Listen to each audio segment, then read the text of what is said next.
नमस्कार, आप देख रहे हैं भारत समाचार। आपके साथ मैं हूं स्वाति श्रीवास्तव। पहले आरएसएस और बीजेपी के बीच सब कुछ ठीक नहीं था, लेकिन अब स्थितियां बदल चुकी हैं। यूपी में आरक्षण और संविधान के मुद्दे पर संघ ने भी कमान संभाल ली है। आपको बताते चले कि लोकसभा चुनाव में यूपी में बीजेपी की हार की प्रमुख वजह आरक्षण और संविधान के मुद्दे को माना गया। गठबंधन ने लोकसभा चुनाव में माहौल बनाया कि अगर भाजपा 400 सीटें जीती तो अनुसूचित जाति और पिछड़े वर्ग के आरक्षण को खत्म कर दिया जाएगा और इससे सबसे ज्यादा नुकसान तो पिछड़े और दलितों को होगा। और यही वजह है कि पिछड़ों और दलितों को मनाने की जिम्मेदारी अब माननीय संघ ने उठा ली है। लोकसभा चुनाव में बीजेपी के खिलाफ बने एंटी रिजर्वेशन और संविधान बदलने के माहौल को संघ अपने पक्ष में करने के लिए अब गांव-गांव आयोजन चलाने जा रहा है।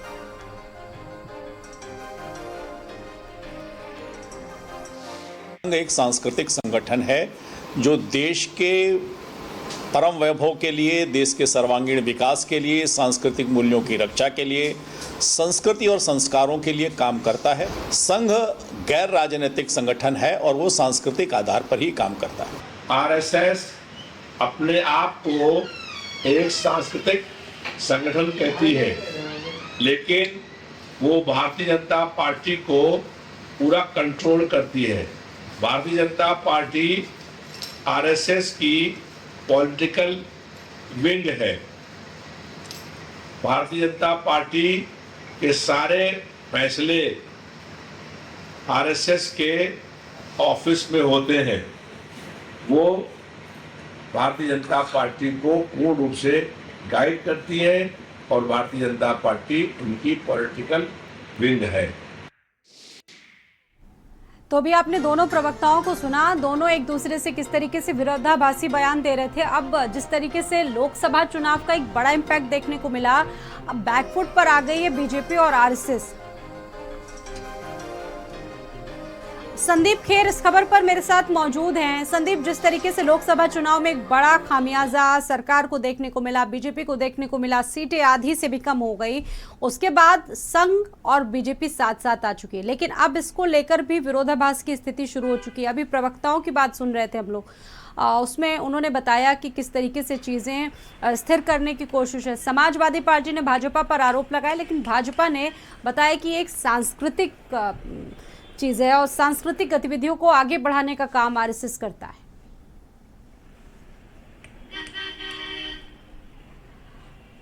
देखिए स्वाति, लोकसभा चुनाव में जिस तरीके से भारतीय जनता पार्टी के शीर्ष नेताओं की तरफ से कई बार ये देखा गया था कि उनको आरएसएस की अब जरूरत नहीं है, इस तरीके की देखिए बयानबाजी जो है वो सामने आई थी। हालांकि भारतीय जनता पार्टी ने कभी भी ये नहीं कहा है कि आरएसएस हमारे साथ में, बल्कि वो ये कहते हैं कि वो एक संस्था के रूप में काम करती है।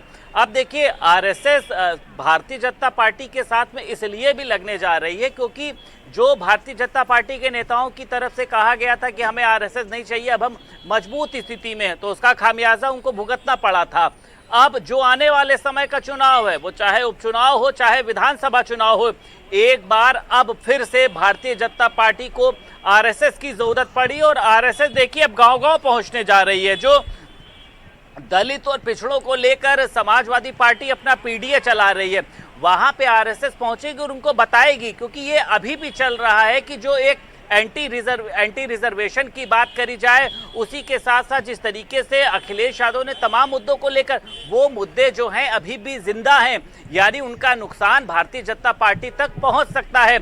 ऐसे मुद्दों की सच्चाई बताना, सामाजिक समरसता के रूप में किस तरीके से वैसे पहुंचना है, और सोशल मीडिया पर जिस तरीके से विपक्ष ने भाजपा को घेरा था, कांग्रेस ने भाजपा को घेरा था, वहां पर अपने आप को मजबूत स्थापित कर पाना, यानी सोशल मीडिया का भी ध्यान रखेगी आरएसएस पार्टी क्योंकि देखिए अभी आपने भी देखा था मुख्यमंत्री योगी आदित्यनाथ के साथ लंबे समय बाद एक सरकार संगठन की एक बड़ी बैठक हुई थी जिसमें संघ भी मौजूद था और ये देखा गया था कि पहले महीने में इस तरीके की बैठकें जो हैं वो आयोजित होती थी, लेकिन लंबे समय से ऐसी बैठकों में मनमुटाव की वजह से बैठकें नहीं हुई, तो जिसका खामियाजा जो है वो भुगतना पड़ा।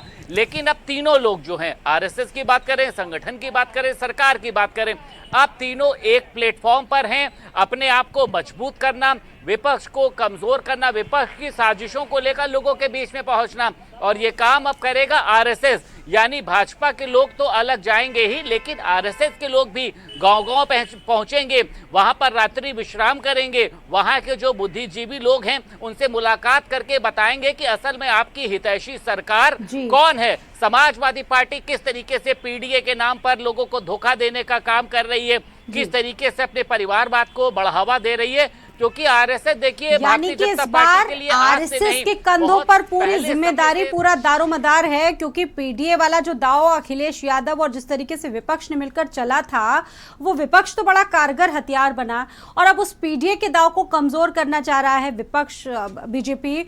और आरएसएस इसको लेकर जो रणनीति है, आपने जिक्र किया कि 10 सीटों को लेकर जो रणनीति बनाने जा रही है बीजेपी और आरएसएस, वो काफी महत्वपूर्ण साबित होगी, क्योंकि दलित जो वोट बैंक है, पिछड़े वोट बैंक है, वो कहीं ना कहीं बीजेपी से छिटक गए थे, उसको साथ लाने की पुरजोर कोशिश होगी। गांव-गांव जाएंगे संघ के लोग, अभियान में शामिल होंगे, ये कितना महत्वपूर्ण रहेगा?